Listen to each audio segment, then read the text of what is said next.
Sawadee Kap. Hello and welcome to Daily Wisdom, Walking the Path with the Buddha. Today is our Pali Canon and English study group where we study the words of the Buddha. And by studying the words of the Buddha, you can get in touch with exactly what he taught and what he didn't teach. This will help to illuminate the path to enlightenment more clearly so that you can see exactly what to do in terms of developing your life practice and moving your practice forward to be able to learn, reflect, and practice his teachings and improve the condition of the mind, moving it to enlightenment. The enlightened mind is going to be peaceful, calm, serene, and content with joy permanently. It will never experience any more discontentedness. So the more clear that you understand the Buddha's teachings in his own words, the more you're able to move directly towards enlightenment and not really waste your time with all this other content that aren't truly his teachings. And the only way to be able to do that is to go back to the original source text, which is the Pali Canon. And Pali stands for the type of language that it's written in. It's originally written in the Pali language, which is no longer a spoken language today. So it's been translated into English, and we have a complete book series with a total of 13 books. 12 of those books are what we study in this program to be able to guide you in your learning and progress you on this path to enlightenment. It's advisable that you learn in our group learning program on Sunday and Wednesday as a beginning. That's a 7-month program that's getting ready to restart in about another 4 to 6 weeks. And that uses volume 1 of this book titled Developing a Life Practice, The Path That Leads to Enlightenment. And in that program, over the course of 7 months, you're going to get an overall perspective and some really deep detail about how to progress on this path to enlightenment. Some students choose to take that program and this program at the same time, or they will learn that program first and then move into this program. Either way, it's totally up to you, but both programs are based in the words of the Buddha, his actual teachings that will help you progress on this path to enlightenment. So thank you all for choosing to be here. Thank you all for choosing to learn and practice the teachings of the Buddha, because this is the very best thing that you could ever do for your life, the life of those close to you, and all of humanity. Because the more that you learn and practice to eliminate the harm that you're causing in the world, then it's benefiting you, it's benefiting those close to you, and all of humanity as you move your mind closer and closer to enlightenment. This program is each Saturday, and if you happen to miss the live class where you can ask questions and get help, you're always welcome to take it in through the replay. It'll be in Facebook and YouTube where you can replay it and learn if you ever happen to miss class, because with impermanence, it's only a matter of time before you have something else to do on a Saturday. But at your own pace, through attending the live classes and the replays, you're able to ensure that you're progressing in your learning. This week, we've started the book Generosity. This is volume 13 of the book series, and that's why in another 2 weeks, we're going to be restarting this program with volume 2 of this book series. Volume 2 is titled Walking the Path with the Buddha. You can download all these books for free and go print them yourself, or if you would like printed copies, they're available on Amazon. So you're welcome to get those, and I imagine our moderator, Blossom, will probably post links for the download, or perhaps he'll post the link to the website where from there you'll get access to the PDFs, and there's links there to order the printed copies if you would like a printed copy. But you're welcome to download it and go print it yourself, because they're freely available to everybody. All you need to do is go to buddhadailywisdom.com/free Buddha books, or go to buddhadailywisdom.com and click on the button in the upper right corner, which is free books. And from there, you'll see a whole library of books that are accessible for you to download.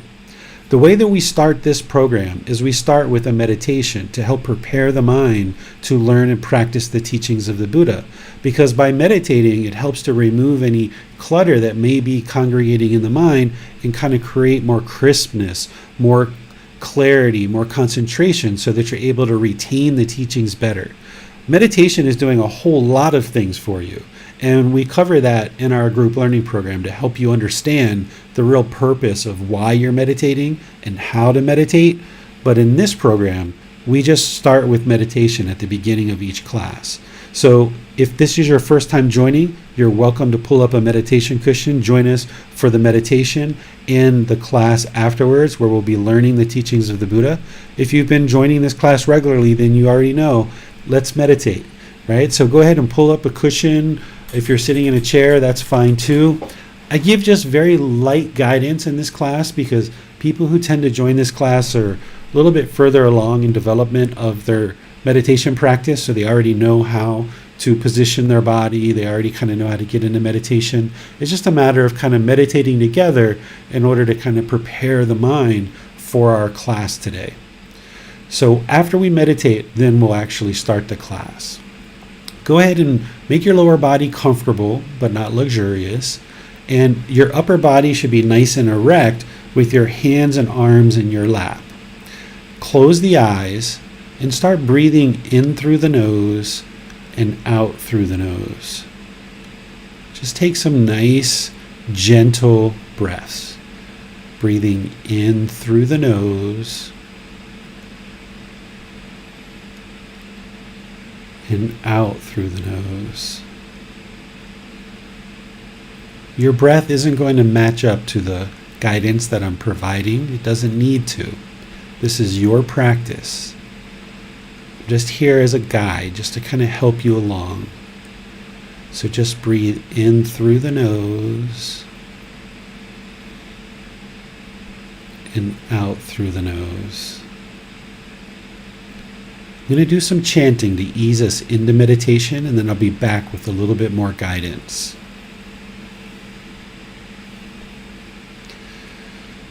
Arahang Samma Sambuddho Bhagava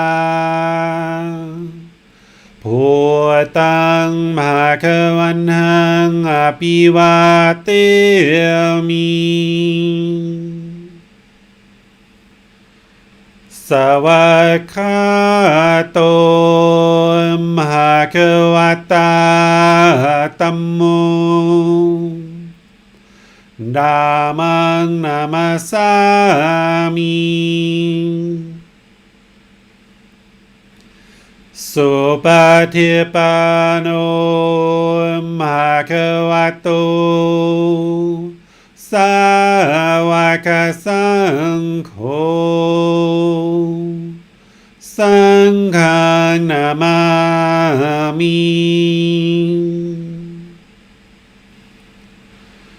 Namo Tassa Bhagavato Arahato Samma Sambuddhassa Namo Tassa Bhagavato Arahato Samma Sambuddhassa Namo Tassa Bhagavato Arahato Samma Sambuddhassa Iti piso Bhagava Arahang Samma Sambuddho Vicacaranang sammuno Sakhato rokavito Anuttaro purisa Dhamma sati satatawa manusanang Bhutto Bhagavati.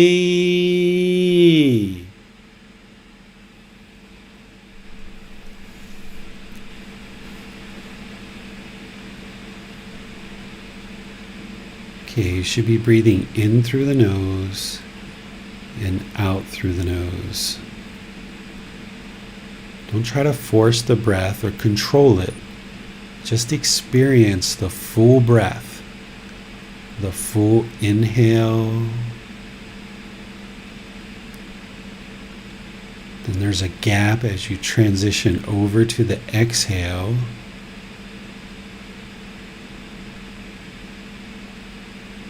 And then there's a gap as you transition over to the inhale. So just breathe in through the nose and out through the nose, experiencing the full breath.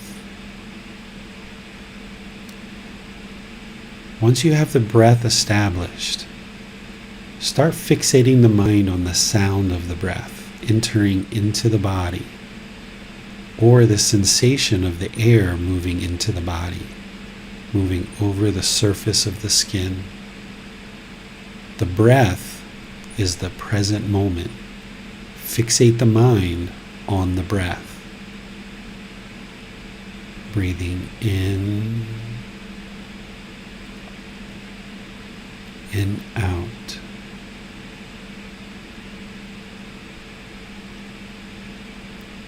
If the mind wanders off the breath, wherever you notice that, cut it off, let it go. Bring the mind back to the breath, the present moment. Train the mind to let go. Breathing in and out. I'm going to be quiet now and let you do this work. This is important work for you to do. No reason to hold on to the sound of this voice. Go internal, focusing on the breath. Wherever you notice the mind isn't on the breath, just cut it off, let it go, and come back to the breath. Breathing in and out.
อะระหังสัมมาสัมพุทโธภะคะวาพุทธังภะคะวันหังอภิวาเทมิสวากขาโตภะคะวะตาธัมโมธัมมังนามัสสามิ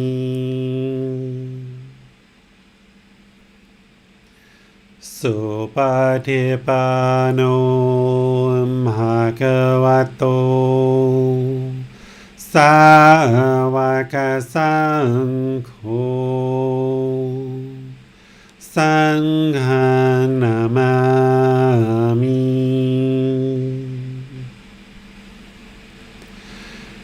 นะโมตัสสะภะคะวะโตอะระหะโตสัมมาสัมพุทธัสสะ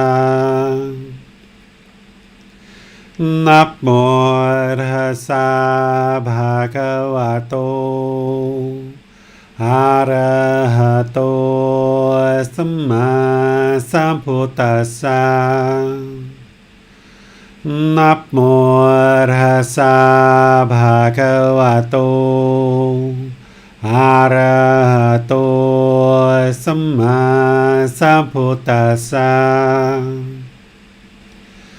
อิติปิโสภะคะวะอะระหังสัมมาสัมพุทโธวิจาจารณังสัมพุโนสักขาโตโรกาวิโตอนุเตโรภูริสาธัมมาสติสัตตาตาวามานุสรังพุทโธภะคะวะติ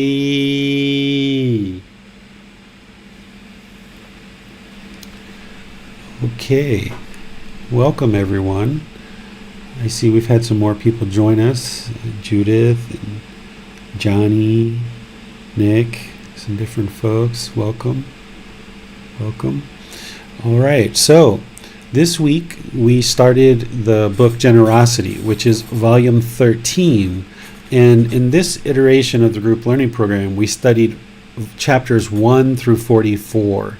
And if that was a lot for you to digest in 1 week, then I understand that this first iteration of the program, we're kind of figuring out what's the best way to teach these words of the Buddha online and kind of sharing it with you. So when we restart in 2 weeks, we're only going to be learning 10 chapters a week. So we've really kind of throttled it back, but there's also some additional content that you're going to find in these new books. These new books not only have the words of the Buddha with updated translations, but there's also explanations under each chapter that I've taken the time to write, and Basam has been helping me to proofread those. And now what you'll have available to you is the words of the Buddha with updated translations and an explanation, so that when we come into the classes 2 weeks from now, I'll be able to help you clarify anything that you're not understanding from your reading, just focusing on 10 chapters. But we'll also be able to talk about, how do you apply these teachings in daily life and really get the most benefit out of the words of the Buddha. This particular book, all about generosity, is the last book of the series, but it's actually utterly important because generosity is a major aspect of anyone's practice to attain enlightenment. You wouldn't be able to attain enlightenment without understanding generosity and without practicing generosity on a regular, ongoing, consistent basis. Your generosity needs to be on an ongoing, consistent basis. And what you'll see in these teachings of the Buddha in these first 44 chapters, but also the others as well, is him sharing some of the benefits of why one would be interested to practice generosity, how to do it, what timing is the best time to do it, what are the results and benefits of generosity. And I share some of that in the group learning program on Sunday and Wednesday, and even in volume 1 I share some information about generosity, and there's some other teachings about generosity sprinkled throughout this entire book series. But here, this last book of the series is all about the joy of giving and sharing with others, and how this is beneficial to your own mind. Because this primary problem that causes discontentedness of craving, desire, attachment, where the mind wants to hold on, this is what's causing all the discontentedness, whether it's anger, frustration, irritation, annoyance, guilt, shame, fear, boredom, loneliness, shyness, jealousy, resentment. Any dissatisfaction in the mind is all being produced by craving, desire, attachment. And breathing mindfulness meditation that we just did is a primary antidote for that, but also the practice of generosity. And there's some other things as well that I share as part of volume 1 in the group learning program as well. But this book, while it's the end of the series, it really is utterly important to understand this. So the way this program works is the students are reading the chapters throughout the week, and then we use this time to come together for all of you guys to ask any questions that you have. And if you're joining this class today and you haven't read this chapters, it's okay, because I'm going to be displaying them on the screen, and you'll still be able to benefit from the learning in today's class.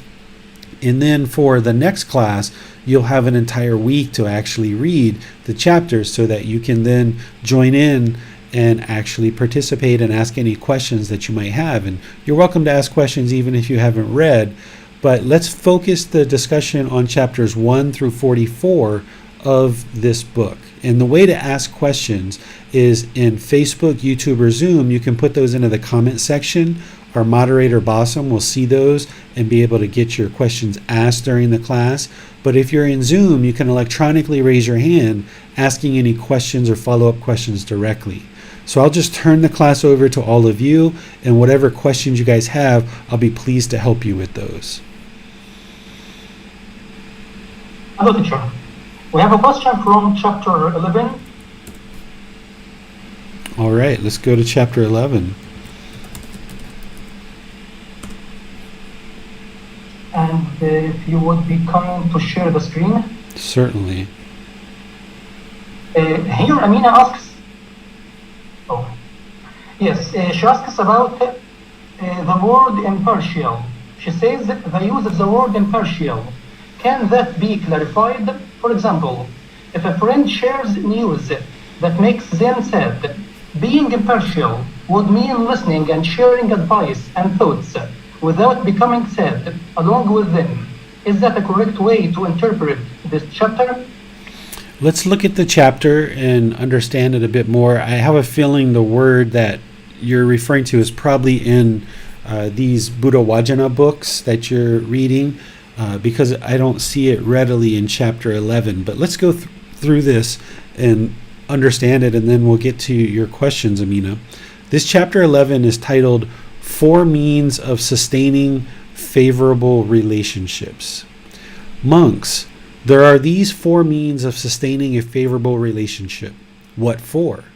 Giving, so that means practicing generosity, endearing speech, beneficial conduct, and equality.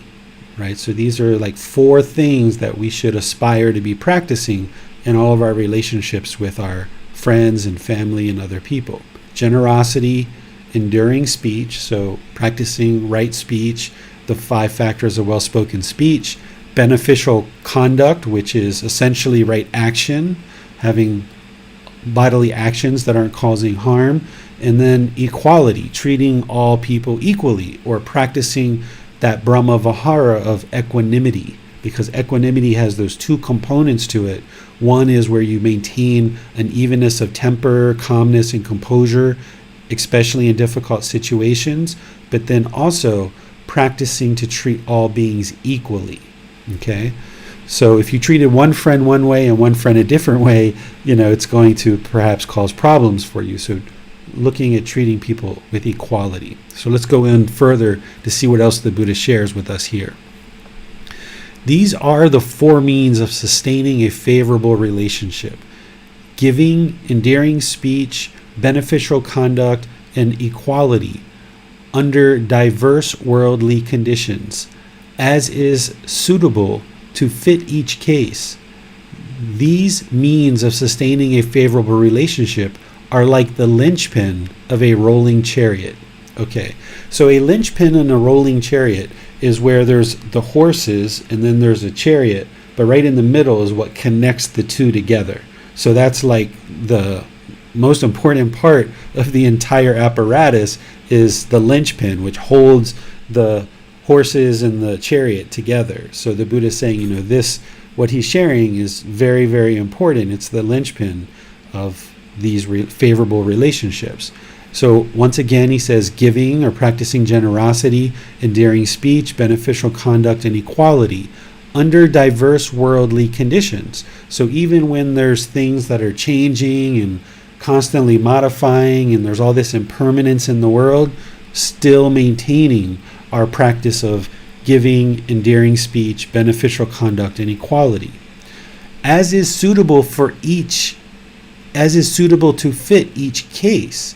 So in each situation, it's going to be unique, right? You can't just practice one particular way with everybody. Even though we're practicing equality and treating everyone equal, there's not just one phrase that we can use to meet all situations. This is kind of common in some cultures where if somebody dies, you say, "Oh, I'm sorry for your loss." Or if somebody says they're a soldier, you say, "Thank you for your service," right? These are kind of like pre-stock answers that some cultures just pull out of their pocket and they just reply to everybody the same exact way. This isn't what the Buddha is suggesting here. What the Buddha is suggesting is that we look at each individual situation and we interact in a way that's suitable to fit each individual case, because there's not a pre-stock answer for every single situation. We're not robots. We're not a decision tree. Oh, this happened, so do that. Oh, that happened, so do this. We have to have mindfulness, awareness of mind, and we have to maintain present moment. We have to maintain our mind in the present moment where, based on the situation, we're going to respond in whichever unique way that we need to respond for that situation. So that's kind of what this first paragraph is talking about. If there were no such means of sustaining a favorable relationship, neither mother nor father would be able to obtain admiration and respect from their children, right? So if as children, we should have admiration and respect for our parents, even if there's been unfortunate things that have happened along the way and we haven't necessarily agreed with certain things our parents have done. We should maintain our admiration and respect because they're the ones who gave us life. They're the ones who sustained our life in order to get us to the point where we are today, where we can actually function as individuals. So even if you disagreed with some of the upbringing that you experienced as a child, nonetheless, you do have this human birth, and now you have the opportunity to attain enlightenment. So a mother and father is instrumental in that. And in some cases, nowadays, we have grandparents, we have aunts, uncles, we have adopted parents. Our caregivers, essentially, are people who we should really admire and respect and look to maintain and sustain a favorable relationship. But since there exist these means of sustaining a favorable relationship, wise people respect them. Thus they attain to greatness and are highly praised. So here the Buddha is saying, not only practicing giving, endearing speech, beneficial conduct, and equality in all of our relationships, but he even kind of puts under a microscope this relationship between mother and father, that we should ensure that we're practicing these same qualities. So being generous and giving and helping our parents, having right speech, having right action, and treating them with equality. So Amina was asking about a particular word in this chapter, and perhaps the updated translations that she's seeing here has helped her, but I would like to just check in with you, Bassem, and see if there's something we need to pay attention to get Amina the answer to her question. I think the word exactly was equality. She shows this here. Oh, equality. Okay, I heard that differently. Okay, so the next question is from chapter 29. Okay. Actually, chapters 29, 30, and 31 are listing some benefits, maybe, of being generous. So the two questions here are, number one, are these points or kinds of being generous are listed in order, meaning number 8 is the highest wholesome and number 1 is the lowest wholesome? Yeah, so here the Buddha is explaining why people give gifts.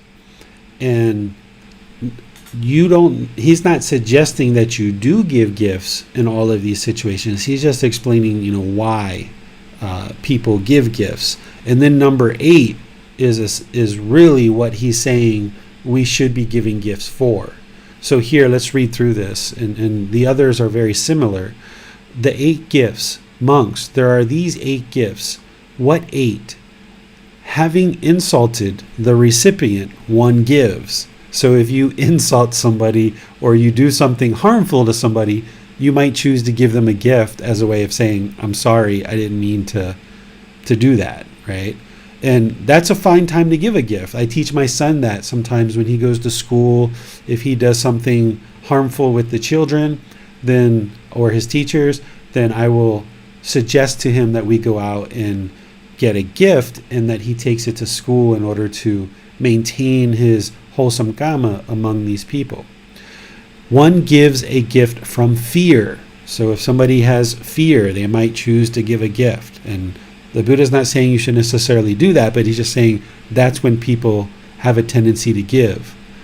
One gives a gift thinking, he gave to me. So if somebody gives you a gift, you might think, well, he gave me a gift or she gave me a gift, so I should give one back. This is the return of the karma.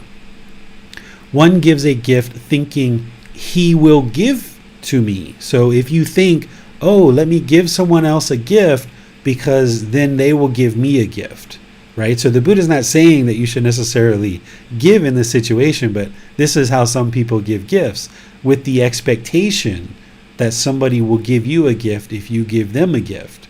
And I don't suggest that anyone practice that way, but that's what the Buddha is saying, that some people do give gifts in that situation. The 5th one is, one gives a gift thinking giving is good. Okay, great. Yeah, giving is good. It's wholesome. It's helpful. It trains the mind to let go. So, yes, giving is good. 6, one gives a gift thinking, I cook. These people do not cook. It isn't right that I who cook should not give to those who do not cook. So I imagine during the lifetime of the Buddha, one of the biggest things that people paid attention to is, do we have food to eat today, right? Because there's farmers, there's people cultivating crops, there's a lot of effort put behind acquiring food. We don't necessarily appreciate that in the same way today because it's so easy for us to go out and get food. But I imagine during the lifetime of the Buddha, 2,500 years ago, getting food and being able to have digestible food that is helpful to the body was probably one of the big challenges that they faced. So someone who was able to cook and cook good tasting food with all the different supplies that they had to go out and get access to, I imagine that person was highly valued in a community of people because it wasn't as easy as just going down to the supermarket and getting a bunch of herbs and spices and prepackaged foods. It was a matter of going out into the forest, harvesting certain herbs and spices and harvesting the vegetables and planting these crops, and there's a lot of effort involved. So this person, or what the Buddha is saying here is, someone who can cook, they might say, okay, I can cook, others can't, so let me cook for them and help them eat so that they can retain their health and be healthy. One gives a gift thinking, because I have given this gift, I will gain a good reputation, right? Again, I don't suggest that somebody gives a gift under this condition, but the Buddha is saying, this is one of the situations where people do give a gift that, hey, I'm just going to give this gift because I would like to look good in front of other people. But then the ultimate one, right? The number 8, that's why he's leaving it for the end. One gives a gift for the purpose of enhancing the mind, equipping the mind. This is what I was sharing at the beginning of our class today about how that's the real purpose behind generosity. Sometimes in these traditions, if certain communities are asking and begging and soliciting for donations and money, we might get turned off from that, and we might kind of turn away from that, thinking that that's what the sole purpose of them asking for money is for their own greed, perhaps, or their own craving. But here in this book and throughout the Buddhist teachings, what you learn is that giving and sharing is actually helping you to eliminate selfishness. That's what it means by enhancing the mind and equipping the mind, training the mind to let go of craving, desire, attachment, the core, central, primary problem that's causing discontentedness, but it's also helping to eliminate selfishness. That's the real purpose behind giving and sharing. And these other chapters that were referenced are essentially going through other aspects of why people would give. And ultimately, the Buddha gets to number 8 in each one of these, and he explains the real purpose is to enhance the mind, equipping the mind. If you guys would like to go through each one of these, we certainly can. Let me know if that's what you guys would like to do. Well, I think most of them are similar. So, if you can go back to chapter 21. Chapter 21? Yes. Okay. Ali asks for some clarification for this chapter. Okay, so this is what I was actually just saying also at the beginning of our class, but let's go through the whole thing. Without having abandoned selfishness, one is incapable of realizing the fruit of arahantship. When you see the Buddha talk about the fruit of something, he's talking about the benefit. And arahantship is the 4th stage of enlightenment. That's when someone actually is enlightened. The 1st, 2nd, 3rd stage, they're not actually enlightened yet. But this stage of enlightenment at the 4th stage, we call arahant or arahantship. That is enlightenment. So the title here is, you wouldn't be able to attain enlightenment if you don't abandon selfishness, because enlightened beings aren't selfish. They're not going to hold on to their possessions and things that they have acquired tightly. They're going to be giving and sharing and practicing generosity. So let's go through the words here of the Buddha. Monks, without having abandoned these 5 things, one is incapable of entering and residing in the 1st jhana, in the 2nd jhana, the 3rd jhana, in the 4th jhana. The jhanas are preliminary phases that the mind goes through before it reaches the 1st stage of enlightenment, and then moves on to the 2nd stage, the 3rd stage, and the 4th stage. The 4 jhanas are essentially an indication to the practitioner that they are learning really well, they're putting together the teachings of the Eightfold Path really well, their life practice is starting to get really well refined, they understand the 3 universal truths, they're practicing the Eightfold Path, right view, all the way to right concentration. They've developed their meditation practice really well, and you start noticing certain qualities of mind that you experience as part of the jhanas. As part of volume 1 of this book series, I explain the jhanas with the Buddha's words as well as my own words, and I've done a class on this also that you can look at in YouTube, and if you need that link, let me know and I will send it to you. That you will understand what these jhanas are, but think of them as just preliminary phases that the mind moves through as it makes its way to the first stage of enlightenment. Once a mind is in the jhanas, then it's no longer influenced by this dark kind of devilish being that the Buddha calls Mara. Mara we might think of as Satan or the devil, or this evil entity that's looking to influence harm in the world and attempts to influence human beings to do unwholesome things. Once a mind experiences the first jhana, the Buddha says you have blindfolded Mara, meaning that you're no longer influenced by Mara because you've seen such improvement in your practice to be able to get to the jhanas. You're no longer going to be influenced by Mara. However, once the mind is in the jhanas, if you don't maintain your practice and actually get to the first stage, you can regress from the jhanas. The mind can regress backwards. So getting to the jhanas is great. You're going to notice all kinds of benefits associated with that, but that's not a time to kick back and become complacent, because you can still backslide from there. It's not until you get to the first stage of enlightenment that the mind won't backslide out of the first stage of enlightenment. You can continue on from there. Still not a time to get complacent, but getting into the first stage of enlightenment, there is no more backsliding from there.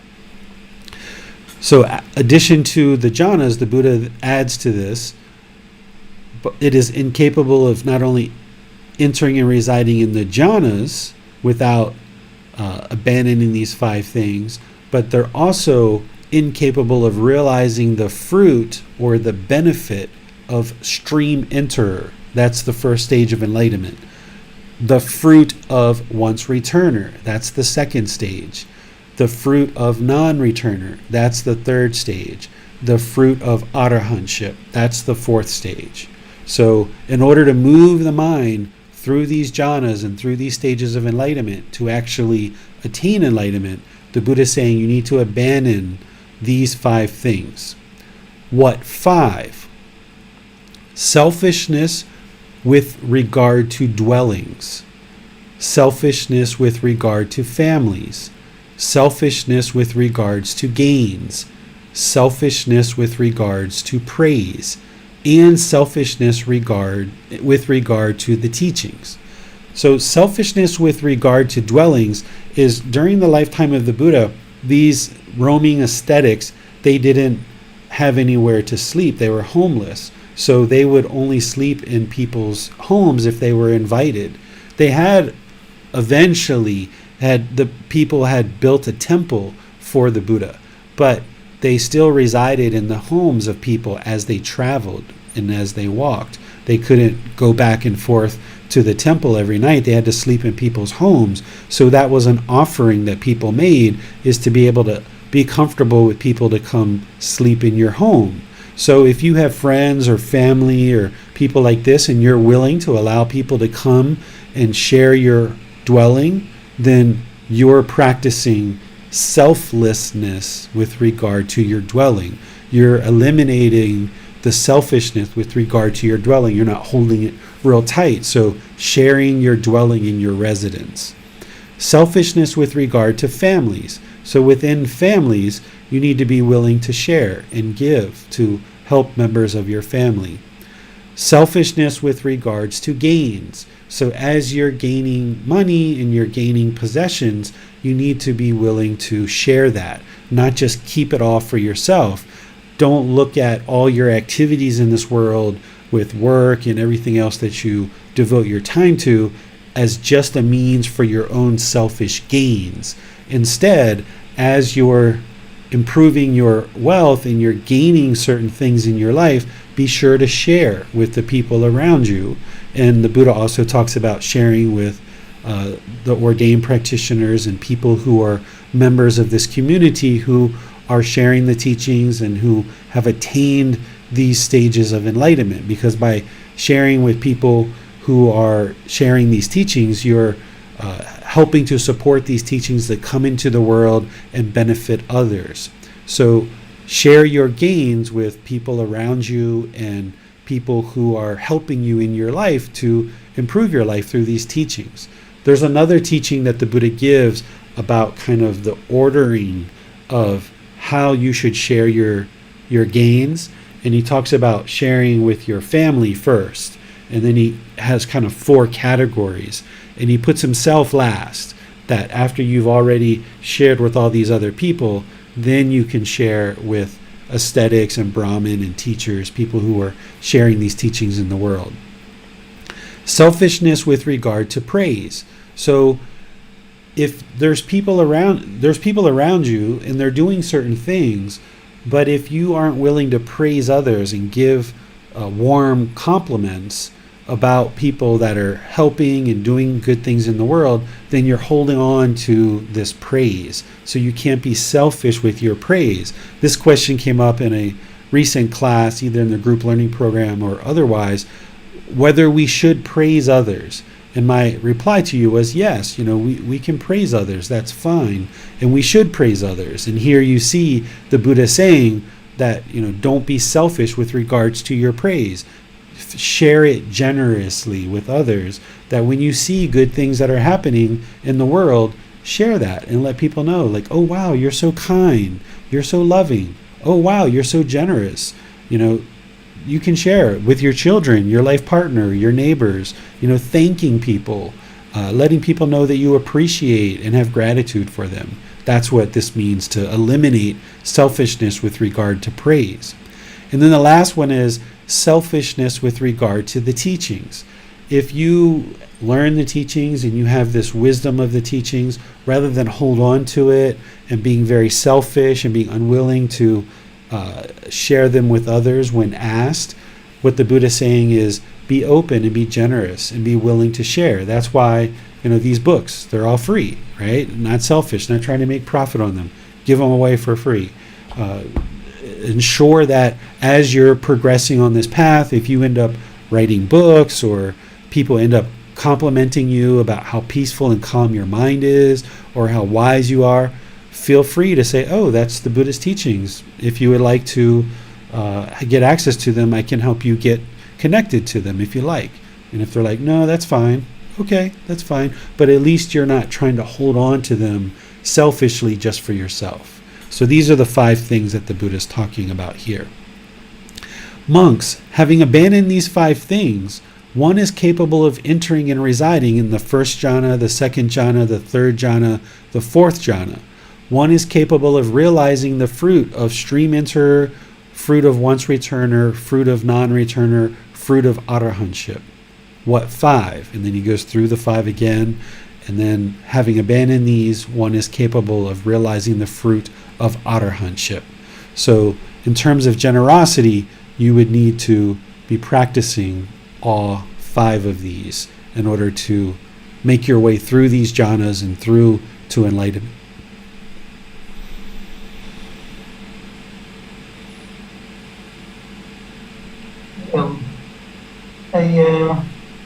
The next question is from chapter 39. 39? Yes. Okay. Next is, Teacher David, would you be so kind as to go over chapter 39? Sure. So here, this is offerings that are not worthy even a fraction. So he's going to talk about offerings that are considered kind of minuscule compared to what he's suggesting. Let's see how long it is. Oh, okay, it's short. All right. Whatever woman, and remember, whenever you see genders here with the Buddha, you can also put the other genders as well, or no genders whatsoever. He's typically talking to a male audience, or if he happens to be talking to a female, he's going to use daughter, wife, things like this. But where you see those teachings where he's using a certain gender or a gender has been inserted like this, then you can use the opposite gender as well.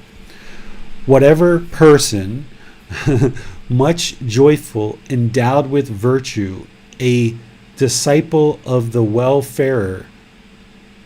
So right here, let's pause there for a second.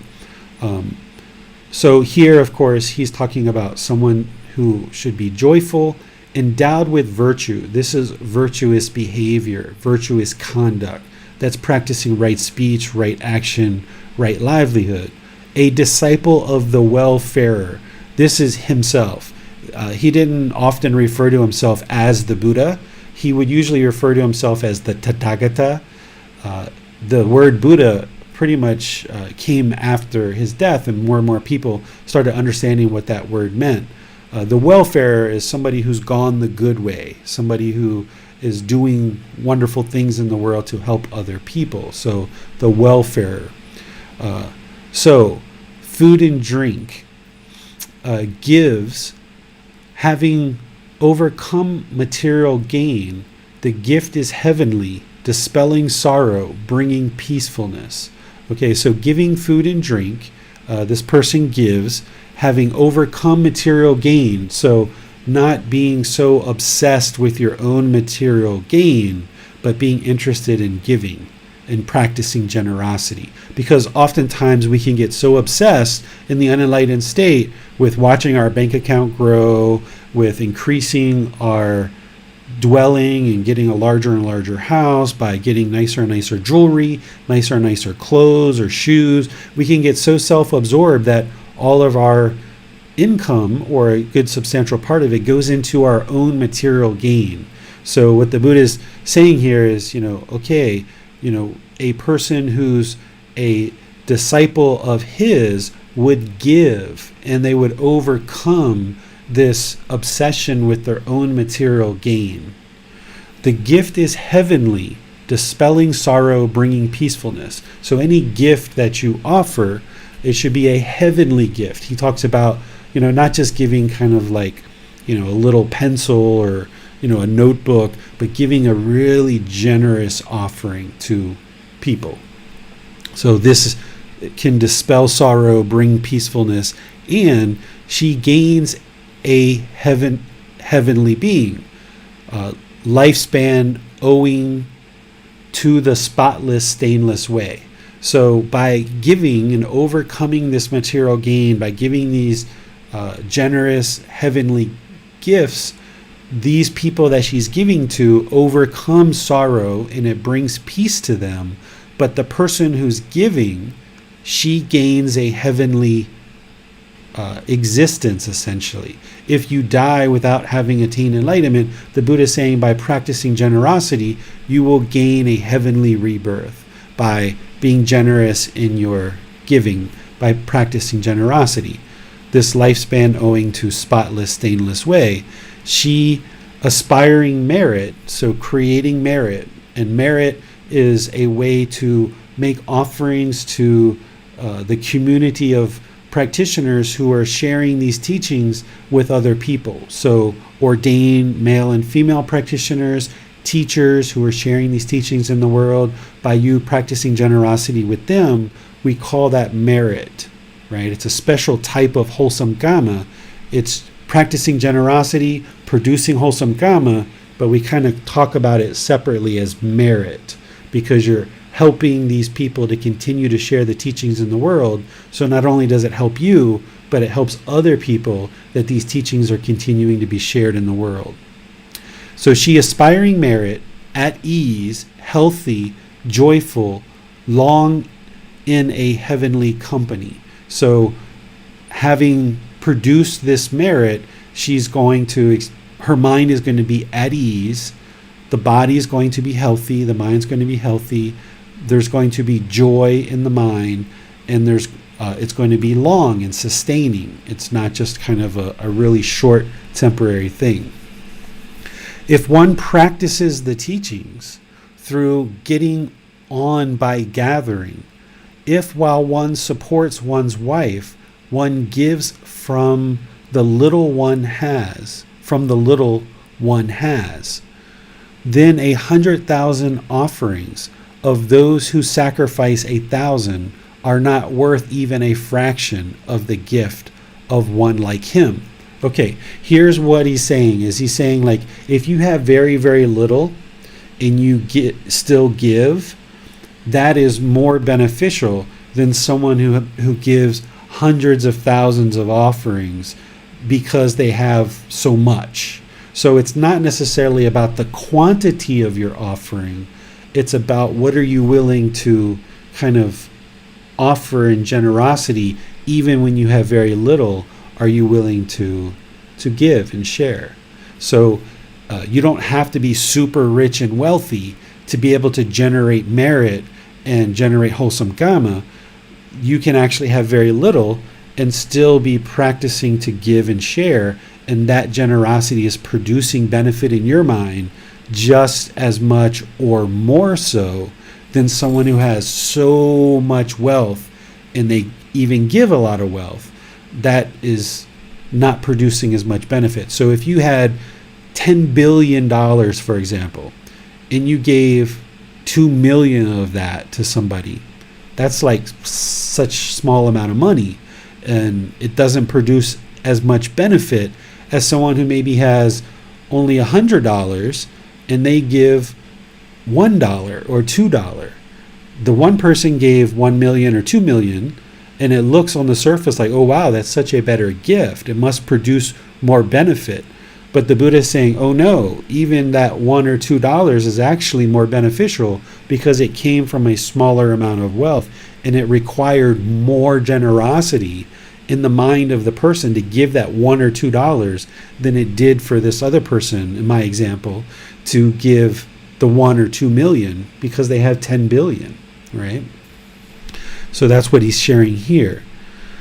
Since they give while settled in unrighteousness, having slain and killed, causing sorrow, their offering, tearful, a result of violence, shares not the value of the righteous one's gift. So if you're into unwholesome things, and someone's into unwholesome things, the Buddha is using someone who's having killed and slain beings. That person causes lots of sorrow.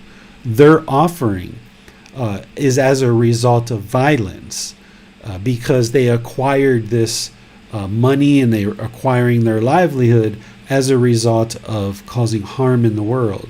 So this doesn't have the same value as someone who obtains their wealth or their money through a righteous means. So that right livelihood, that part of the Eightfold Path that we call right livelihood, it's really important to practice right livelihood and ensure that your money that you acquire, that the gift that you're giving is coming from this righteous livelihood, this wholesome livelihood. Because if you have unwholesome livelihood and you give from that, it's not going to have the same effect because you're actually causing harm in the world to be able to produce that money or whatever offering you're giving. So therefore, the Buddha is saying, this isn't really valuable because you're actually causing harm to produce that generosity. In reality, we should look to have a wholesome, righteous livelihood, and that is more valuable in terms of generosity because we're not causing harm to be able to produce that generosity. That is why 100,000 offerings of those who sacrifice 1,000 are not worth even a fraction of the gift of one like him. So this is going back to what I was saying earlier, that even if you gave 100,000 offerings, if that offering is coming from harm that you've caused in the world, in those 5 wrong livelihoods that the Buddha discusses, which are selling of weapons, selling of living beings, selling of meat, selling of substances that cause heedlessness, and selling poison. If we do those things, it doesn't matter if we give 100,000 offerings, that's not worth even a fraction of one who gives a gift from a righteous livelihood. That's what this one's all about. The next question is from chapter 42. Yes, point number 5. What does the Buddha mean here by saying injuring himself or others? This is what we were just talking about, that in order to give a gift, a wholesome person would ensure that whatever gift they're giving isn't harming others, like is what we were just talking about, but also you don't harm yourself. So you have to make sure that any kind of offering you give, that you find the middle, if you're barely able to put food on the table for your own family, but you're out there trying to give and practice generosity with money, for example, or any kind of tangible gift, then that's going to harm you and it's going to harm your family. So the Buddha is saying, don't give a gift in that situation, that you should give a gift when you're able to give gifts. And oftentimes, we have plenty of money, but we just don't practice generosity. And that's that stain of selfishness in the mind. You need to be able to practice generosity continuously on an ongoing, consistent basis, not just here and there, not just once a year, not just twice a year, but your time, effort, energy, and resources you should be sharing with different people, but you've got to find that middle. That's what the Buddha's essentially saying here in this fifth one, is don't hold on to your practice of generosity so tightly that you just give and give and give and actually end up harming yourself or others. But also in all the other teachings you can see, you shouldn't be complacent with your giving and generosity either. You've got to find that middle. Well, does practicing generosity depend on the one we are giving to? Here we have a question on YouTube about this point. A pug asks saying, what about when someone asks for money like a beggar and they intend to use it to purchase alcohol or drugs? Do you still give? Yeah, the Buddha talks about giving to virtuous people, right? And not that you should be judging people, but you need to be practicing wise decision making or discernment. He doesn't just say that we should just give without regard to a wise decision. He talks about, in terms of ordained practitioners and teachers like me, that you should give to virtuous people. Virtuous means practicing good moral conduct. So if you walked into a temple and you saw teachers and ordained practitioners, and you saw some ordained practitioners who are sharing the teachings and they're actively working to help people, and they're doing all kinds of efforts in order to share resources with people in the world, that's a virtuous practitioner. If you saw someone else over here who's ordained and smoking a cigarette or gambling or talking harsh or being aggressive with animals or human beings, that's not a virtuous practitioner. And the Buddha suggests not to give to that person. He doesn't say don't give to that person. He says give to virtuous practitioners, essentially.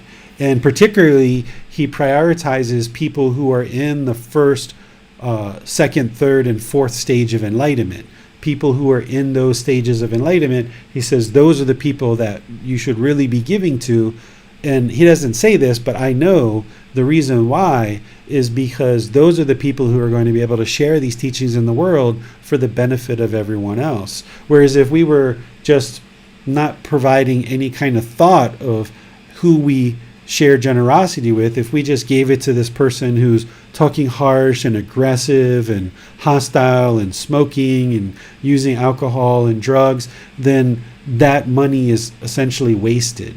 So the Buddha talks at other parts in this book about how to discern where wise decision making would be applied, of how to offer money.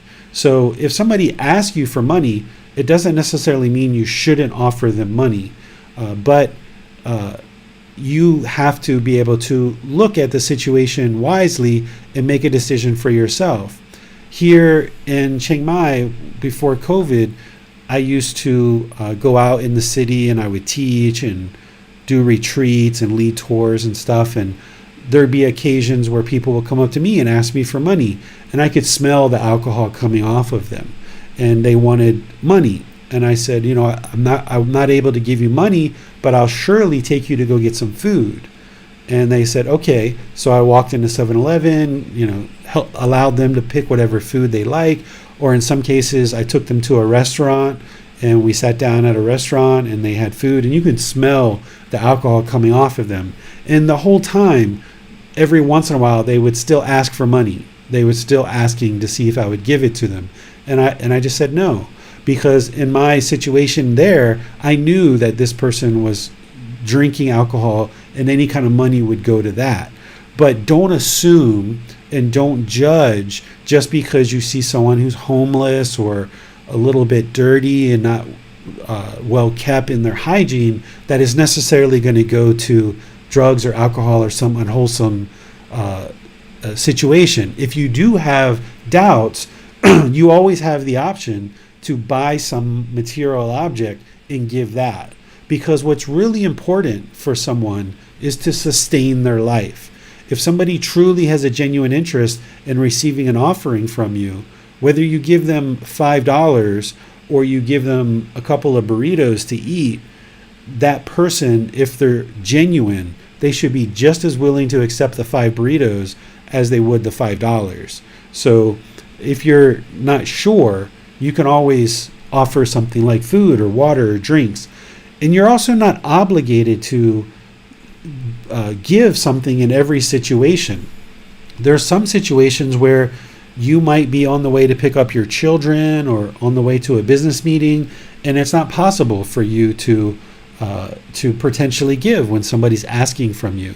But you shouldn't allow that to create selfishness in the mind. You have to be sure that you're consistently willing to give more than is expected, and don't just use the excuse of I'm going to a meeting or I'm picking up my children, and that's why you're choosing to practice selfishness. So the Buddha doesn't tell you to give in all situations. He doesn't tell you you have to give or you're required to give. He's kind of giving you guidance, just like everywhere else on this path to enlightenment. He's giving you some general guidance, and then you have to kind of work with the teachings and kind of figure out and how you would like to practice in terms of, you need to practice generosity, and finding that middle and how do you actually do it on a consistent ongoing basis. And that's going to take you some trial and error and figuring out how this might look for you.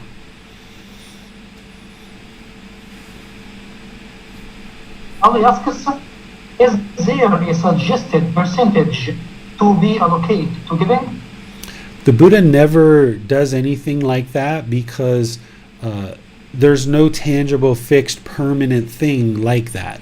Because your needs are going to fluctuate, your life is going to fluctuate.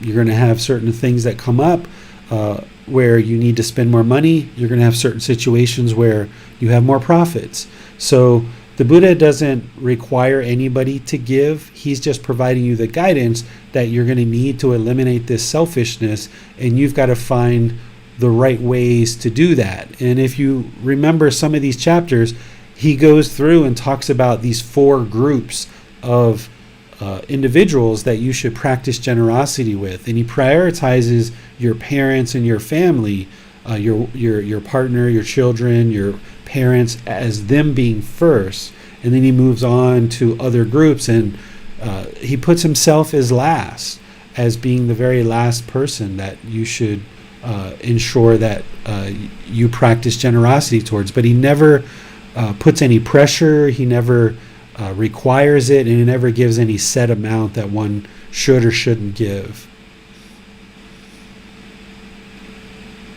Well, seems that these are all the questions for today, but I need to ask about something in general. Okay. To get the best benefit of practicing generosity, is it just to practice generosity by dedicating some time, effort, money, resources, and that's it?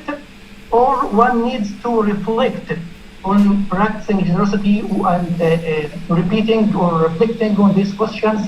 Why I am practicing generosity? What are the benefits I'm getting from? Yeah, so there should be consistent, ongoing offerings. And if you live in a Buddhist community like this, it becomes very, very easy, because every day the monks are out on the street walking down the street and you can practice. But also, there's opportunities around you to practice generosity with your time, effort, energy, and resources with your friends and family and other people like that. The next part of the book, you're going to see the Buddha talk about what you should be thinking in your mind before, during, and after your offering. Essentially, there shouldn't be any fluctuation in the mind. That there should be joy that you are preparing a certain offering prior to the donation, and you should feel good about that. During the actual offering, you should feel good about the offering that you're making, and afterwards, you should feel good about it as well. There shouldn't be any remorse, like, oh, I shouldn't have gave that much, that was too much, or, oh, I didn't give enough, I should have gave more. The mind shouldn't have this wavering in it. It should be stable all the way through the giving process, before, during, and after. So this question, we'll have more detail on that when you get into the subsequent chapters of 45 through 88. You'll see the Buddha giving more clarity on kind of the life cycle of giving. Yes, so no more questions for today. Thanks a lot, teacher, for your generosity, practicing your time and your guidance for all of us. Thank you for your generosity for being a moderator. Your time, effort, and energy to do that with you, Manal, and James. That's a practice of generosity for everyone, for all the students. It helps everybody. So thank you. And you're more than welcome that I'm sharing these teachings with all of you guys. Pleased to do that. And what you'll notice is as you implement generosity into your practice, that it trains the mind to let go.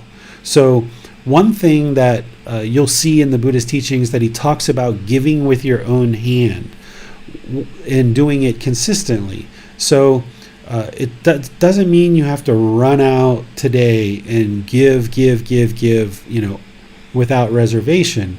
But what you need to do is just find a way to kind of work that in, right? You go outside, you see your neighbor's trash can is overturned. Don't look around to see who's watching and am I going to get any good reputation from this? No, your neighbor's trash can fell over. It'll take you 3 minutes, 5 minutes to do that. Just take care of it. And you're not looking for praise.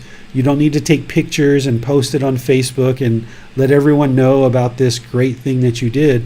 Just make it part of your day, that's how you are, that you're generous, that you're kind, that you're offering your time, effort, energy, and resources. Where you see you can help people, help people and give. There's all kinds of things you can do. Here in Thailand, one of the things that I do sometimes is if I'm in a little store and there's a kid in there or something in a little market and I happen to be close to some toys or something, I will sometimes buy a toy and give it to the child as just a little gift. And I did this about a week or two ago. Or like my family, they're sometimes need food, so I will buy some food and I will take it to our family and kind of give them a bag of rice, a 25 kilograms of rice, or some tomatoes or carrots or something like this, and kind of making sure that they have the things that they need, because here in Thailand it's not very easy to have money and to acquire food and things like this. Kids don't really purchase toys very much, so where I see little things I can spend, $1 here or 50 cents there, get a little toy for a kid, just be like, here, this is for you. And I'm not looking for anything. I'm not expecting anything from it.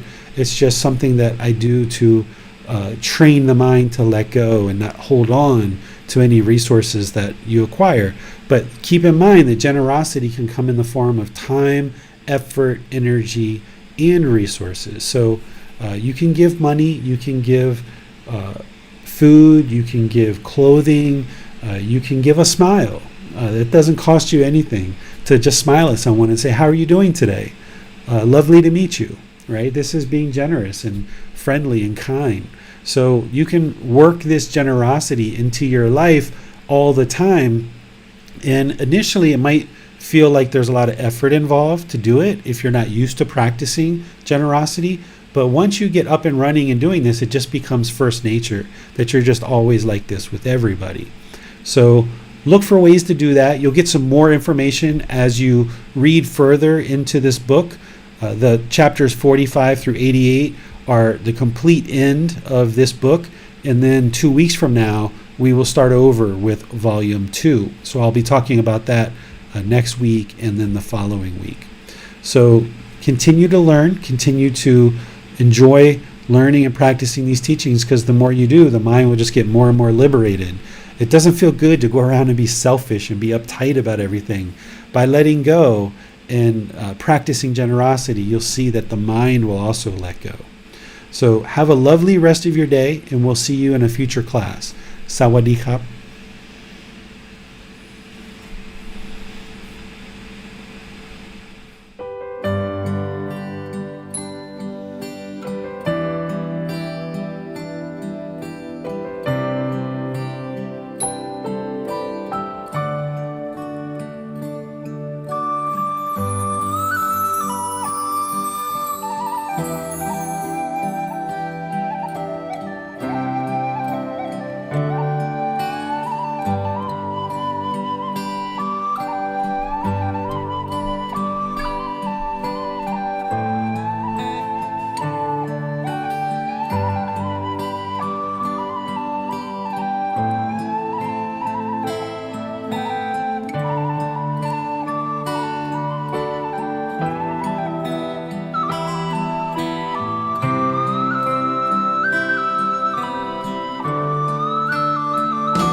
Thank you again for watching. Enjoy your meditation. Look forward to seeing you online and answering any questions that you might have. Thank you so much.